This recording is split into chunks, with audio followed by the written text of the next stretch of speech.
Good afternoon student. भूगोल की class में आप लोगों का स्वागत है। आज हम लोग भूगोल की क्लास में 3 क्लास या 4 क्लास आपका हुआ होगा, शायद 3 क्लास, 1 2 3, यहाँ चौथा क्लास हो चुका होगा शायद। आज 5वीं क्लास होनी चाहिए हम लोगों को। चलिए, तो हम लोग भूगोल में थोड़ा थोड़ा ही पढ़ते हैं, छोटा ही सिलेबस, ज़्यादा मिनट का वीडियो नहीं बनाया जाता। आप लोगों को 20 मिनट का ही वीडियो रहता है, 20 मिनट का क्लास रहता है। आप लोग जरूर देखिएगा। आप खेलते कूदते होंगे, 20 मिनट देख लीजिएगा तो आपका सवाल बन जाएंगे कितने सारे। चलिए, तो पहला सवाल आप लोग देखिएगा। हम लोग इससे पढ़ चुके थे उपलब्धता के आधार पे। आज हम लोग को पढ़ना है विकास के स्तर के आधार पर। विकास के स्तर के आधार पर, विकास के स्तर के आधार पर देखिएगा, स्तर के आधार पर। तो विकास के स्तर के आधार पर जब आप लोग देखिएगा, यहाँ पर ध्यान से समझिएगा आप लोग। देखिए, विकास के स्तर के आधार पर देखा जाए संसाधन के प्रकार,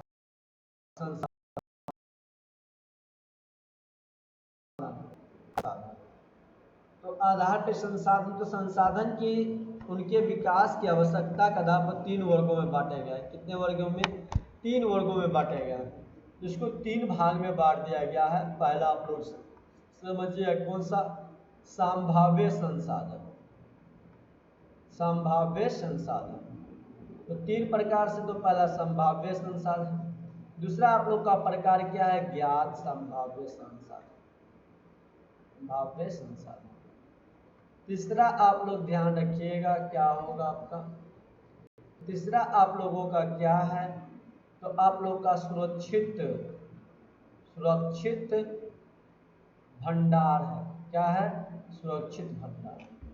तीन प्रकार से हो गए, साम्य संसाधन, ज्ञात संसाधन, तीसरा सुरक्षित भंडार। साम्य संसाधनों का अभिप्राय उन संसाधनों से होता है, तीनों के बारे में हम लोग पढ़ेंगे, तीनों के बारे में जानेंगे। तो ध्यान से समझिएगा आप लोग। पहला क्या है आपका? संभाव्य संसाधन।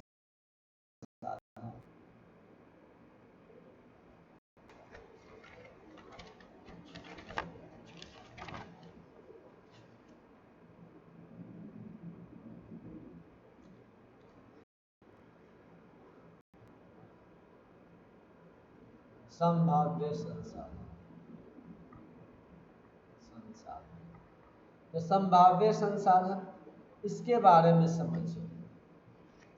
तो क्या है संभाव्य संसाधन का अभिप्राय? उन संसाधन से जो किसी क्षेत्र में उपलब्ध हो, किसी क्षेत्र में उपलब्ध है।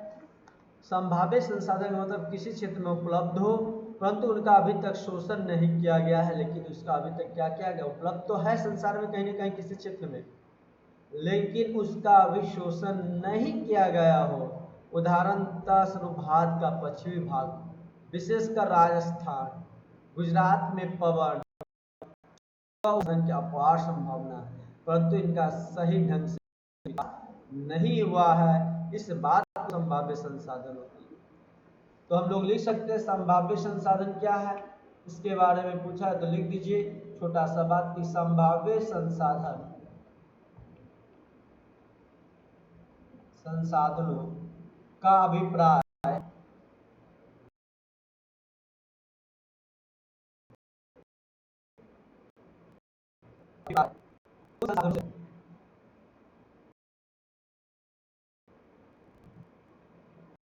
दोनों से है जो किसी क्षेत्र में उपलब्ध है, जो किसी क्षेत्र में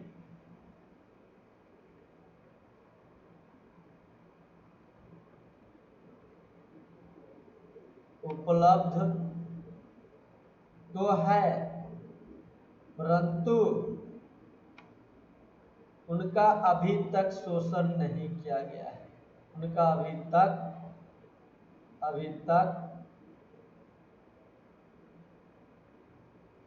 तक शोषण नहीं किया जाता है, नहीं किया गया है। ये आपका क्या हुआ? तो संभाव्य संसाधन। उदाहरणतः भारत के पश्चिमी भाग, राजस्थान, गुजरात में पवन, सौर ऊर्जा, इन लोगों का अपार संभावना, लेकिन उनका अभी विकास नहीं हुआ। दूसरा आप लोगों का था क्या,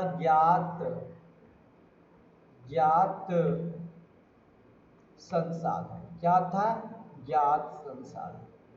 तो इस बारे में ध्यान से समझिए, अज्ञात संसाधन के बारे में। किसके बारे में, ज्ञात संसाधन के बारे में। तो अज्ञात अथवा विकसित संसाधन वे संसाधन हैं जिनका संरक्षण किया जा चुका है, जिनकी संरक्षण हो चुका है, जिनका खोज हो चुका है, उनके उपयोग, गुणवत्ता एवं मात्रा के निर्धारित की जा चुकी है, उनकी क्या क्वालिटी है, उनकी क्या गुणवत्ता है, सभी की निर्धारित कर दिया गया है। संसाधन का हो चुकी है, उसका गुणवत्ता एवं मात्रा के निर्धारित की जा चुकी है। और संसाधनों का विकास प्रौद्योगिकी और उनकी संभाव्य सतर पर निर्भर करता है, संभाव्य उनका सतर पर निर्भर करता है। तो ज्ञात संसाधन का मतलब आप लोग क्या समझे, ज्ञात संसाधन का मतलब जिनके अज्ञात अथवा विकसित संसाधन, वे संसाधन होते हैं जिनका संरक्षण किया जा चुका कि क्या गुणवत्ता मात्रा को निर्धारित कर दिया गया है, उसे हम ज्ञात संसाधन कहते हैं। तो ज्ञात संसाधन के बारे में आपने जाना।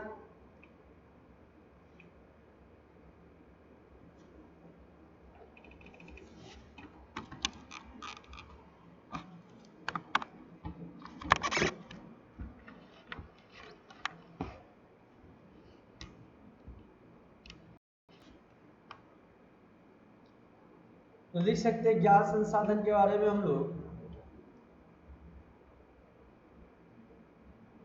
ज्ञात अथवा विकसित, क्या लिख दीजिए, ज्ञात अथवा विकसित संसाधन अथवा विकसित संसाधन,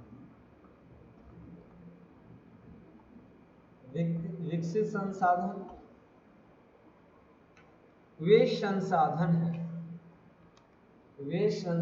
हैं जिनका सर्वेक्षण किया जा चुका है, जिनका सर्वेक्षण किया जा चुका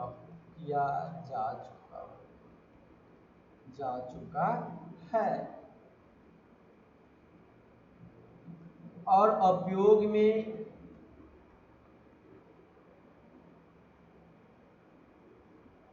तो ज्ञात क्या हुआ, ज्ञात संसाधन, ज्ञात अथवा विकसित संसाधन वे हैं जिनका सर्वेक्षण किया जा चुका है और उनका उपयोग गुणवत्ता का निर्धारण कर दिया गया, और उनके उपयोग की गुणवत्ता निर्धारित किया जा चुका है, निर्धारित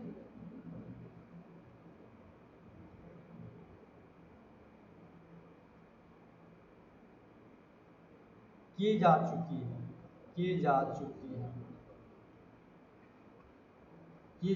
है। तो ज्ञात संसाधन, ज्ञात अथवा विकसित संसाधन वे संसाधन जिनका संरक्षण किया जा चुका, उनका उपयोग गुणवत्ता और मात्रा लिख सकते हैं, गुणवत्ता और मात्रा निर्धारित की जा चुकी है, गुणवत्ता और मात्रा को निर्धारित की जा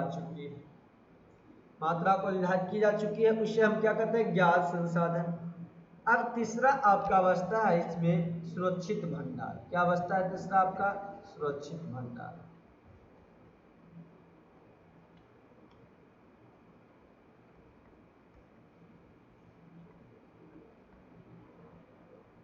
तो संसाधन का वह अंश जिसका आर्थिक रूप से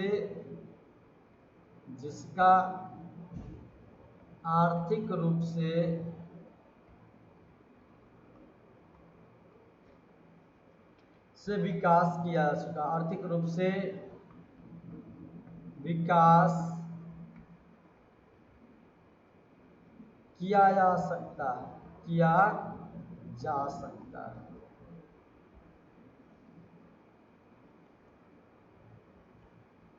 उसे सुरक्षित भंडार कहते हैं, सुरक्षित भंडार कहते हैं। तो संसाधन का वह अंश जिसका आर्थिक रूप से विकास किया जा सकता है उसे सुरक्षित भंडार कहते हैं। क्या कहते हैं? सुरक्षित भंडार। सुरक्षित भंडार इनके उपलब्ध तकनीकी ज्ञान की मदद से प्रयोग में लाया जा सकता है। इनकी तकनीक उपलब्ध जो तकनीक है उस तकनीक से, ये ज्ञान की मदद से प्रयोग में लाया जा सकता है, परंतु इनका उपयोग अभी आरंभ नहीं हुआ। लेकिन इनका प्रयोग अभी क्या हुआ है? आरंभ नहीं हुआ है। लेकिन इनका प्रयोग अभी आरंभ नहीं हुआ है। इनका उपयोग भविष्य में आवश्यकता को पूर्ति के लिए फ्यूचर में, हम अपने भविष्य में जो आने वाले उनमें भविष्य में इनका प्रयोग अपने आवश्यकता पूर्ति के लिए किया जा सकता है। इस उदाहरण के लिए नदियों के जल को बिजली पैदा करने में प्रयुक्त किया जा सकता है। लेकिन वर्तमान समय में इसका उपयोग सीमित पैमाने पर ही हो रहा है। लेकिन अभी भी उपयोग हो रहा है। सर बहुत सारे स्टूडेंट बोलेंगे सर अभी तो बिजली नदी में भी बन रहा है जल से। हाँ बन रहा है, लेकिन आप याद रखिएगा सीमित सीमा तक ही बन रहा है। क्या है? सीमित सीमा तक ही किया जा रहा है उपयोग, उसका प्रयोग किया जा रहा है। लेकिन वर्तमान समय में इसका उपयोग सीमित पैमाने पर इस प्रकार बांधों में जल, वन आदि सुरक्षित भंडार, जिनका उपयोग बांध हो गया, आपका वन हो गया, ये सब आपका सुरक्षित भंडार है। इसका उपयोग भविष्य में किया जा सकता है। अब यहाँ तक आपने जाना विकास के आधार पे। अब देखिए स्वामित्व के आधार पर संसाधन को देखिए। स्वामित्व के आधार पर, स्वामित्व तत्व के आधार पर संसाधन।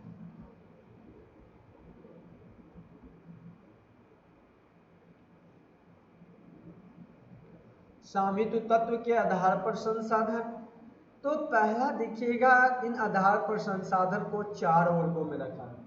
इन संसाधन कितने वर्ग में रखा गया है? 4 वर्गों में रखा गया है।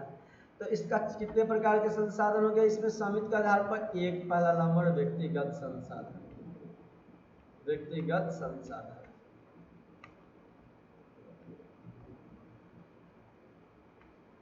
दूसरा आपका क्या हो गया? ध्यान रखिएगा सामुदायिक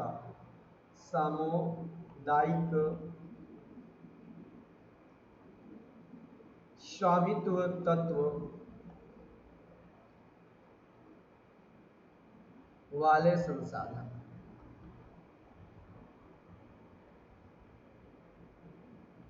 तीसरा नंबर आप लोग ध्यान रखिएगा राष्ट्रीय संसाधन, राष्ट्रीय संसाधन। चौथा आप लोग को ध्यान रखना है क्या?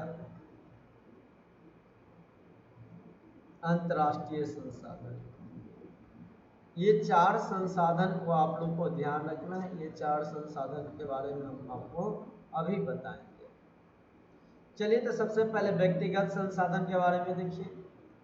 व्यक्तिगत संसाधन,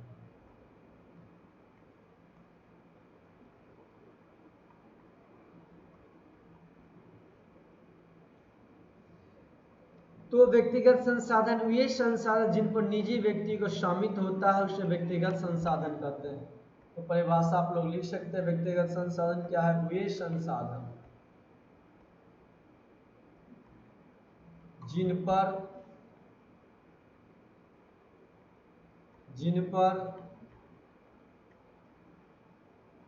निजी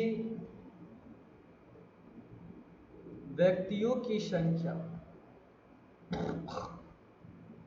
जिन पर निजी व्यक्तियों की संख्या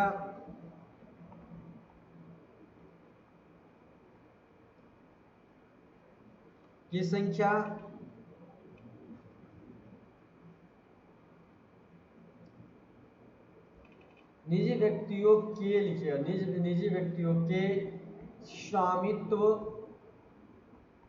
स्वामित्व तत्व होते हैं,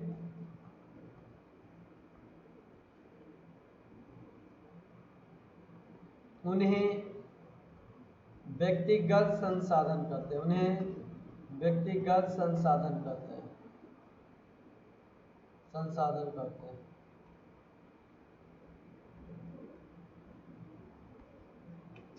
तो आपने देखा वे संसाधन जिन पर निजी व्यक्तियों के स्वामित्व होते हैं उन्हें व्यक्तिगत संसाधन कहते हैं। उदाहरण के लिए बहुत सारे किसानों के पास सरकार द्वारा आवंटित भूमि होती है, सरकार के द्वारा दिया गया एक भूमि होती है आवंटित, जिसके बदले वे सरकार को लगान का भुगतान करते हैं और सरकार को क्या देते हैं, लगान देते हैं। जो जमीन दिया जाता है सरकार के द्वारा, उन जमीन का जब उपयोग करते उनके बदले उनको लगान देना होता भुगतान। शहर में भी लोग भूखंड, मकान, सरकार को लगान भुगतान कर तथा अन्य संपत्ति के मालिक होते हैं, जैसे बाग, चरगाह, तालाब, कुआं, जल आदि संसाधन को निजी स्वामित्व के कुछ उदाहरण हैं। बाग भी, चरगाह, तालाब, ये सब क्या निजी स्वामित्व का उदाहरण है। तो आप लोग बाग को कह सकते हैं, बाग हो गया भूमि, गांव की बाग, चरगाह, चारगाह, तालाब, तालाब, कुआं का जल और कुओं का जल, ये आदि, ये सब क्या है आपका कुओं का जल, ये सब आपका व्यक्तिगत संसाधन हो गया। क्या हो गया, व्यक्तिगत संसाधन, कुआं का जल आदि। दूसरा आप नंबर आप लोग देखिएगा क्या है आपका, दूसरा नंबर ध्यान से देखिएगा, 2 नंबर आप लोग का है सामुदायिक का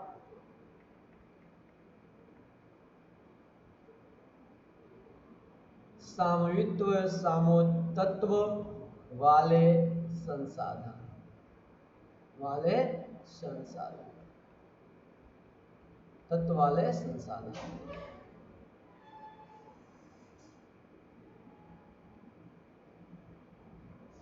तो सामुदायिक स्वामित्व वाला संसाधन वे संसाधन जिन पर समुदाय के सभी सदस्यों का स्वामित्व होता है। तो ये उसे हम क्या कहते हैं, उसे सामुदायिक स्वामित्व वाले संसाधन कहते हैं। तो आपने यहाँ क्या समझा कि वे संसाधन जिन पर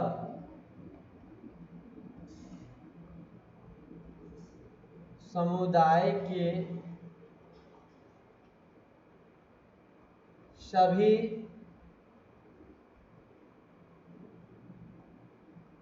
सदस्यों की का स्वामित्व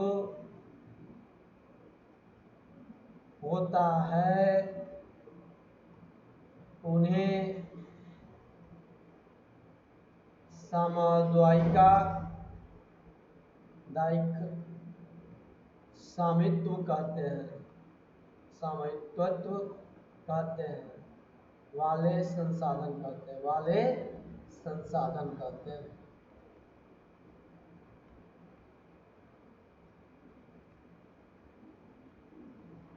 तो वे संसाधन जिन पर समुदाय के सभी सदस्यों का स्वामित्व होता है उन्हें सामुदायिक स्वामित्व वाले स्वामित्व तत्व वाले संसाधन कहते हैं।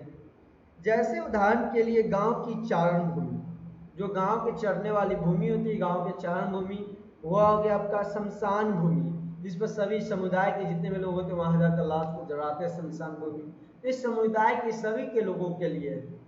उसके बाद आप तालाब हो आदि इसके उदाहरण। नगरीय क्षेत्र में सार्वजनिक उद्यान, नगर क्षेत्र में शहर में देखो तो सार्वजनिक उद्यान, पिकनिक वाला जगह, पार्क स्थल, खेल के मैदान, ये सब क्या तो सामुदायिक होते हैं, सभी लोग जाकर वहाँ पर खेल सकते हैं, वहाँ पर घूम सकते हैं।